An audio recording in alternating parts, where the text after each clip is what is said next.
Hello friends, आज हम व्याकरण का कारक विभक्ति यह पाठ्य घटक देखने वाले हैं। तो पहले हम कारक की परिभाषा देखेंगे। व्याकरण में संज्ञा या सर्वनाम शब्द की वह अवस्था जिसके द्वारा वाक्य में उसका क्रिया के साथ संबंध प्रकट होता है।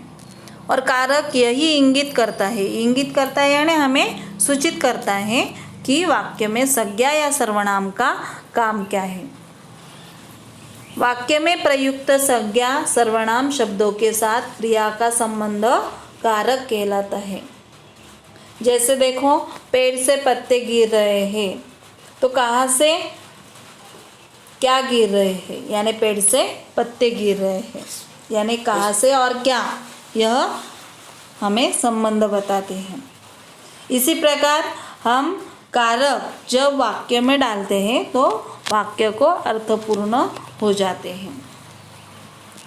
तो हिंदी में 8 कारक हैं। 1 कर्ता, ने, कर्म, को, करण, से, संप्रदान, के लिए, अपादान, से पृथक, संबंध, का, के, की, अधिकरण, में, पर, संबोधन, हे, वो, अरे। हम संक्षिप्त में इसको ऐसे ही बोलेंगे। कर्ता ने कर्म को, करण से, संप्रदान के लिए, अपादान से, संबंध का, अधिकरण में संबोधन है। ऐसे वाक्य जब हम तैयार करेंगे तो आसानी से हम करण ये कारक याद रख सकते हैं।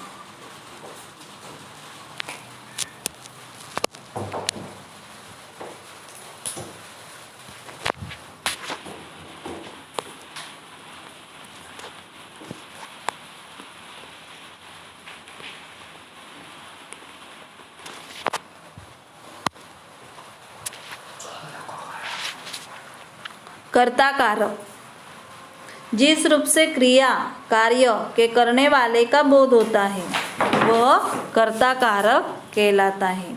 इसका विभक्ति चिन्ह नहीं है, यानी वाक्य में क्रिया करने वाला संज्ञा या सर्वनाम पद कर्ता कहलाता है। जैसे राम ने रावण को मारा, वाक्य में क्रिया का कर्ता राम है, इसमें ने कर्ता कारक का विभक्ति चिन्ह है। गीता ने कविता सुनाई, मेरा बेटा वार्षिक परीक्षा की तैयारी कर रहा है, यानी यहाँ पे कर्ता जो क्रिया करता है वह उसको ने कारक का विभक्ति चिन्ह लगाकर वाक्य बनता है। कर्म कारक क्रिया के कार्य का फल जिस पर पड़ता है वह कर्म कारक कहलाता है। इसका विभक्ति चिन्ह को है। मोहन ने सांप को मारा, पहले वाक्य में मारने की क्रिया का फल सांप पर पड़ा है, अतः सांप कर्म कारक है, इसके साथ परसर्ग को लगा है। करण कारक संज्ञा आदि शब्दों के जिस रूप से क्रिया के करने का साधन का बोध हो, अर्थात जिसकी सहायता से कार्य संपन्न हो, वह करण कारक कहलाता है। इसके विभक्ति चिन्ह से के द्वारा होते हैं, यानी क्रिया के करने के साधन को करण कारक कहा जाता है। जैसे रमा हाथ से खाती है, मेरे पिताजी कार से दफ्तर जाते हैं, इसमें से के द्वारा यह क्या हमें सूचित करते हैं, करण कारक। संप्रदान कारक कर्ता जिसके लिए कुछ कार्य करता है अथवा जिसे कुछ देता है उसे व्यक्त करने वाले रूप को संप्रदान कारक कहते हैं। इसके विभक्ति चिन्ह के लिए चिन्ह से है। बच्चा छत से गिर पड़ा, यानी यहाँ पे वाक्य की जिस संज्ञा सर्वनाम से किसी से अलग होने या तुलने का भाव व्यक्त होता है।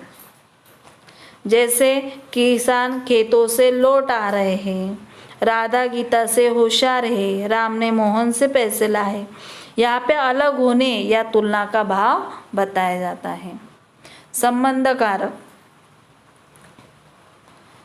शब्द के जिस रूप से किसी वस्तु का दूसरी वस्तु से संबंध प्रकट हो वह संबंध कारक कहलाता है।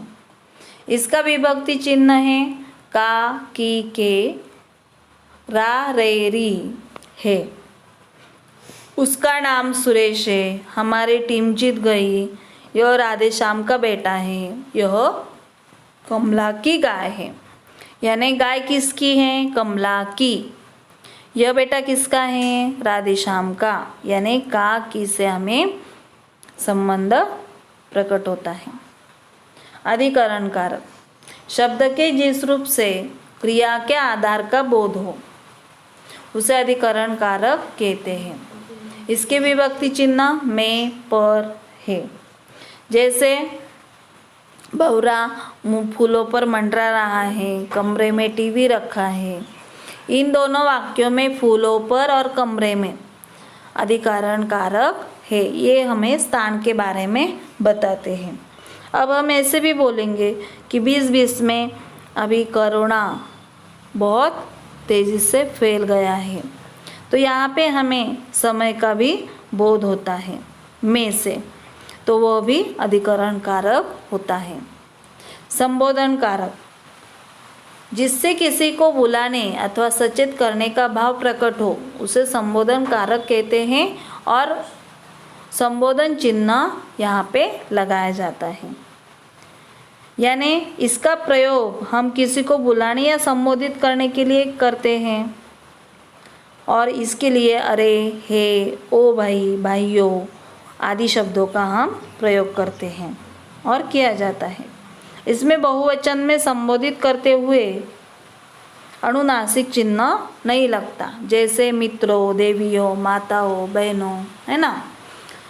उसी प्रकार यहाँ कुछ उदाहरण हैं, जैसे अरे भैया क्यों रो रहे हो, अरे भैया यानी मैं उसको पुकार रही हूँ। वैसे हे गोपाल यहाँ आओ। इन वाक्यों में अरे भैया और हे गोपाल संबोधन कारक है।